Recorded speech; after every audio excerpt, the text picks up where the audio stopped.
Hi, hi, hi.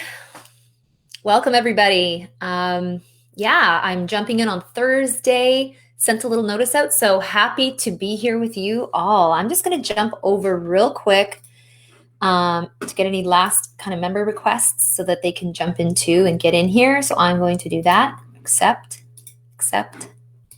Okay, there we go. Welcome, guys. Today, I had a little notice out there that I was going live at 2:30, and probably not a ton of notice. I know I could always do more, but I like to keep these things fresh. Jump in if feel inspired. If there's some divine inspiration coming through, great.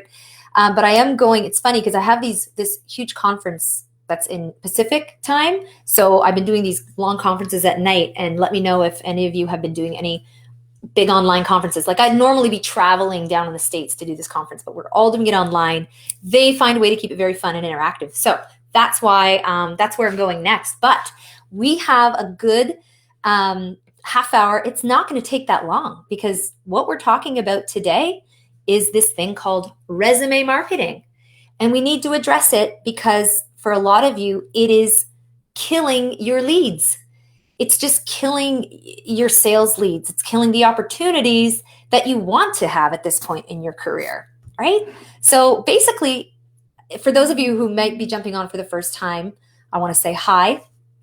My name's Amanda Sutton, and my background's in 20 years public relations, marketing, communications, news media, reputation management.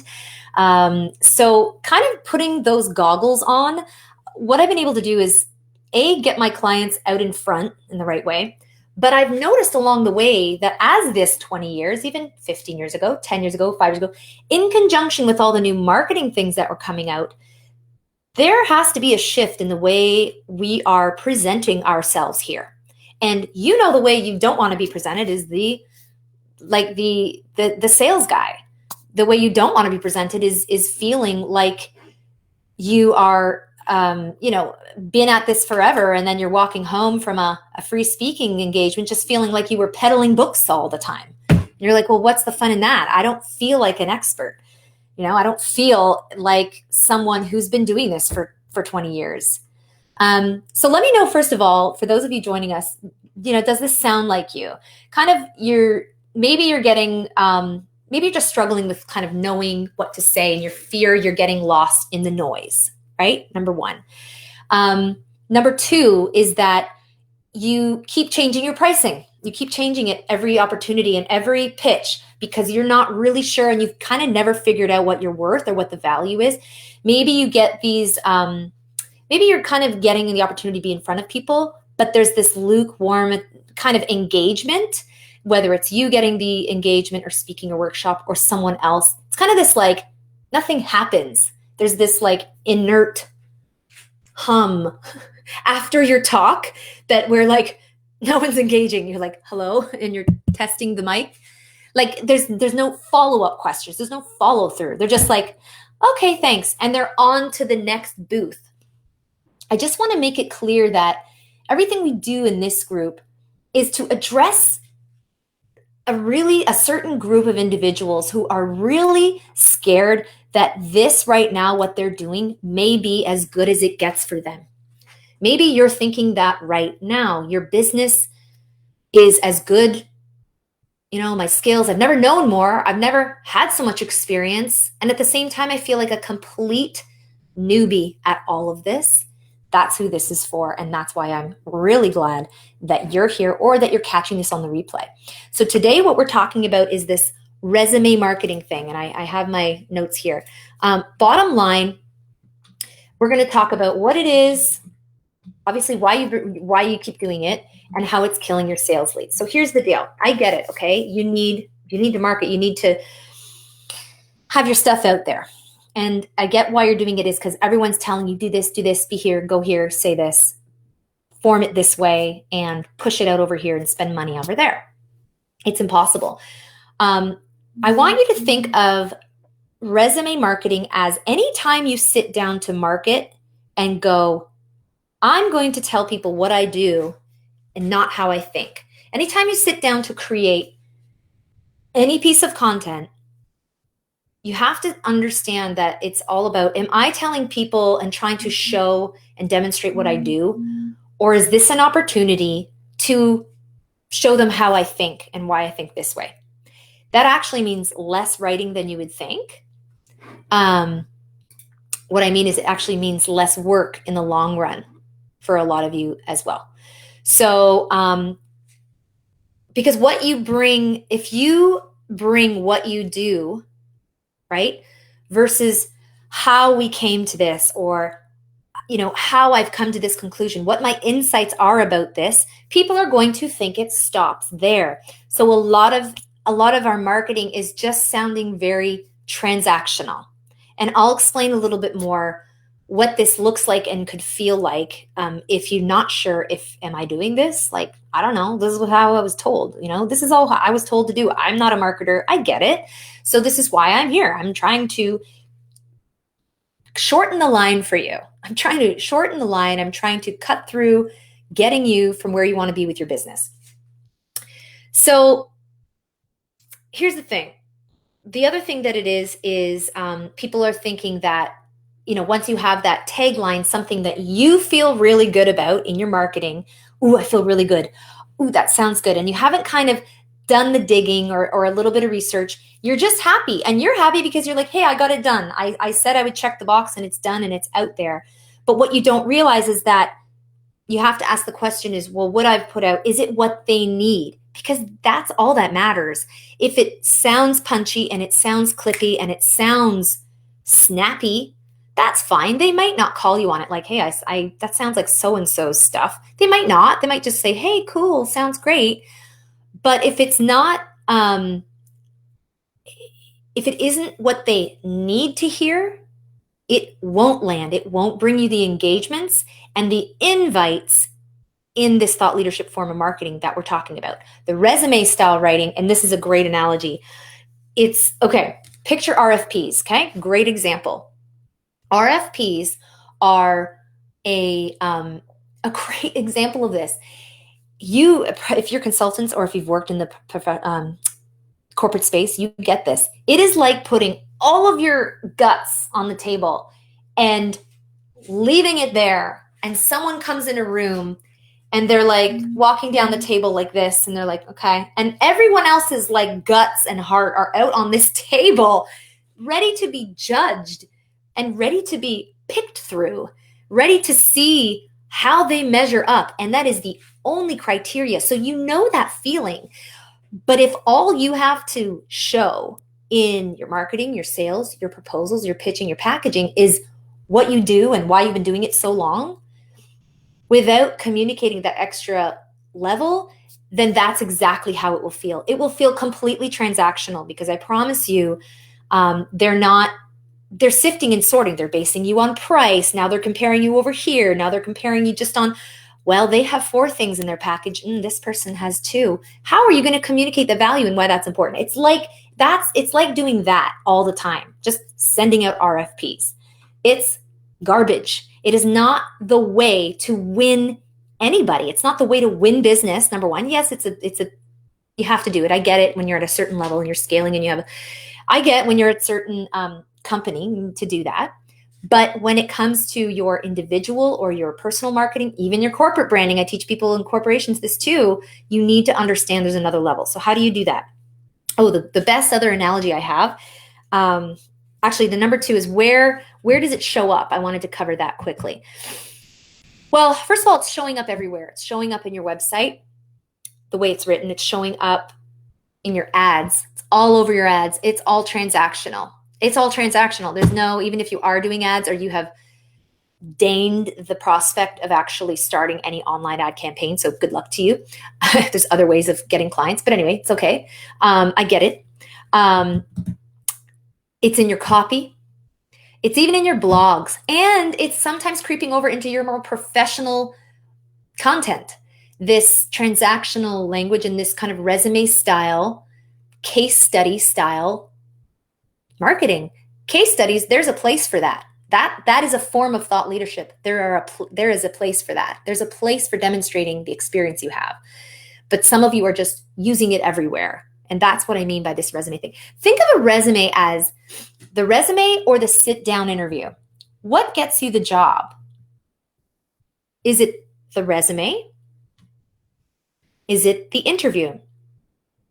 Well, when you're in the interview and they can put a face to it, your background, a bit of what you bring to the table, you have the opportunity. Maybe they thought your resume was crap, but you have the opportunity in a sit down space to completely change the course of that interview and completely change the course of your career based on how great you interview.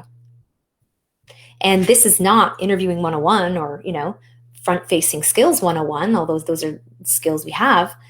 This is about, you have to think of your marketing in the same way and what you're bringing to the table.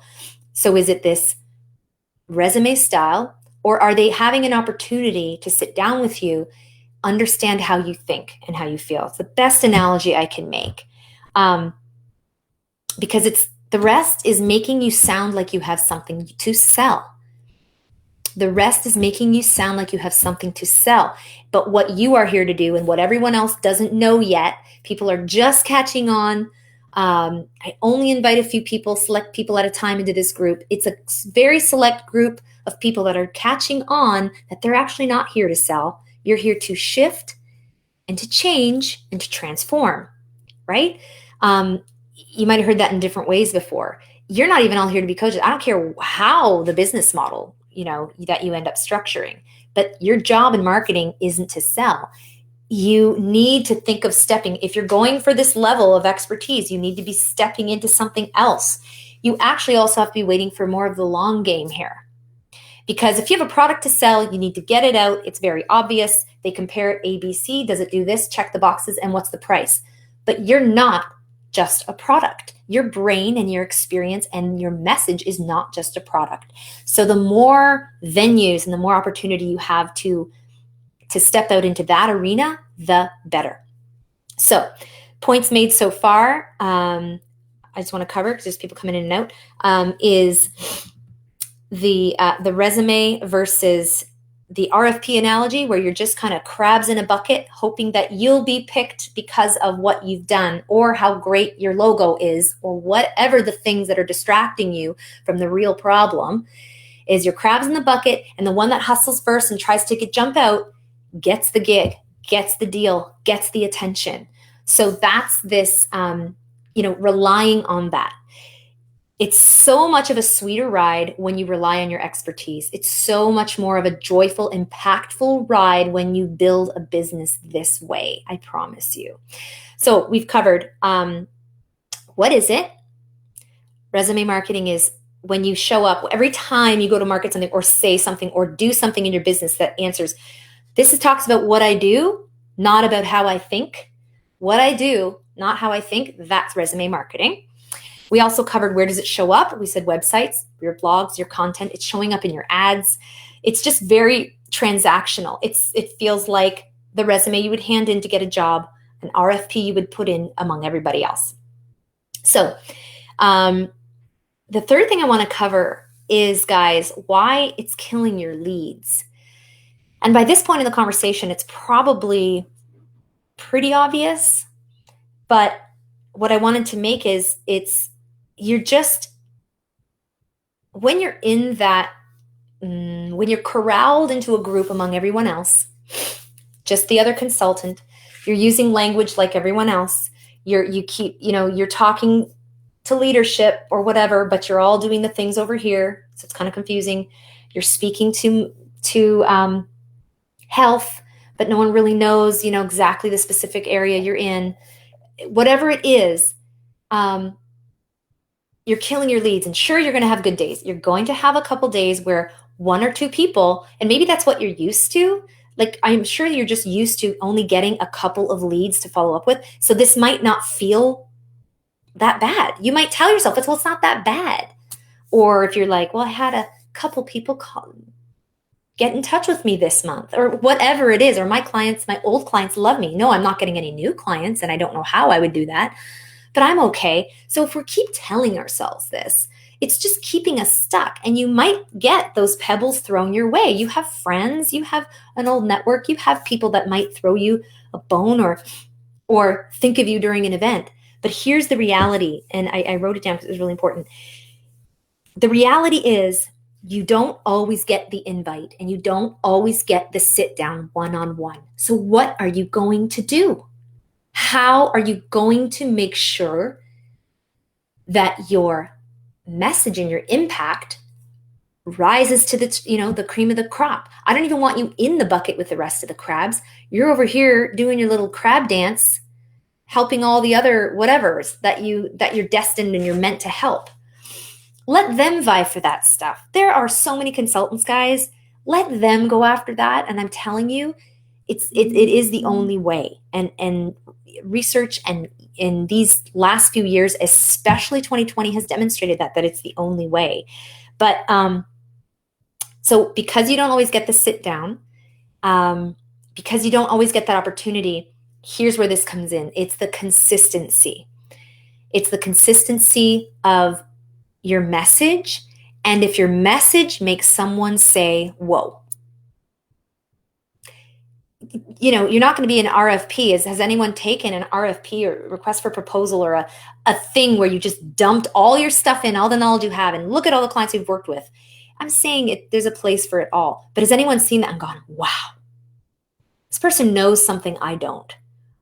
They could really, advance our stuff. No, it's the long haul. You're in this because eventually you will be saying no to certain clients that in the past you would be clamoring for with all the other crabs. But what I'm trying to say is once you make that shift, you will have this sense, not only just a sense, you will have this untouchable authority.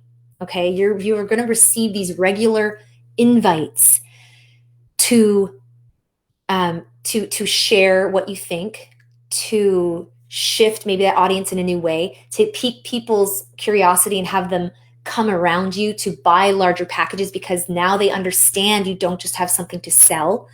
Your message is something to say on which they can change the trajectory of their health, their business, their family, their love life, their anything. You're going to get requests as the go-to person in your space because no one else in your space talks like this. No one else in your space has dared approach things in this way. Your messages will be so dialed in that what you will be getting back is thanks. What you will be hearing is thanks, not clicks. Thanks and gratitude, not no thank yous, is what we're going for. And listen, it's the last thing is the quoting. People will be quoting you on podcasts, maybe even in their books, maybe in their articles, on something they wrote. And I don't want any of the resume style marketing to be blocking some of these larger opportunities. I'm just looking at the time. I wanted to go about 20 minutes and then get ready for my conference. But listen, here's the thing. When you step up the plate as an expert and not a business owner, not just a business owner, not just a consultant, there's so many other things. Some of you don't even know if you want to be that. So take the that out of it and start thinking of yourself as thought leader first. Listen, no one's going to put you on a path that just says, hey, sit on a cloud and start sharing your message and the money just comes. That's not true either. I know that. I'm doing this 25 years, helping people build businesses, scale businesses, make more profit silos to come in, how they can make money and achieve what they want. But it's way simpler than you're making it. It's so much simpler than you're making it. So the only thing that we're looking for is that if that desire is there, if you're